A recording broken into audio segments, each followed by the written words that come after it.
Lea, mi smo vsi navijali zate. Vsi smo, resno, ne zafrkavam se, vsi smo navijali zate, razen enega. Lea Sirk, zmagovalka Eme, tista, ki bo šla na Eurosong. Sam si pa že itak ti dvakrat že na Eurosong. S kom si to bila? S kom si to bila? Z Manuelo. Z Manuelo? Ja, in Tinkaro. Kdaj ti je bilo boljš? Kar prvo. Zakaj pa? Pa na odru sem bila, ne? Pri Manueli sem bila za odrom. Pa da pa tudi, če bila na odru od Manuele, se ne bi kaj dosti videli, ne? Bi si že izborila to pozornost. Šla vmes pa Vsi smo navijali zate, razen enega. Kdo misliš, da bo zmagal? Jaz, ker sem slišal komade, mogoče Lara Kadis. In tukaj je, soočil se bo z Leo Sirk.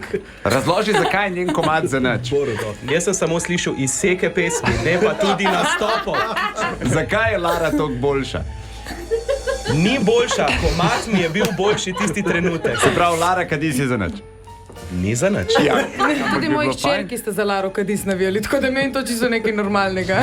Mislim, kaj je zdaj bolj strah, ker ti je Borut vse to povedal, ker do zdaj nisi vedela. Več ko zgubiti ne moramo, se to vsako leto.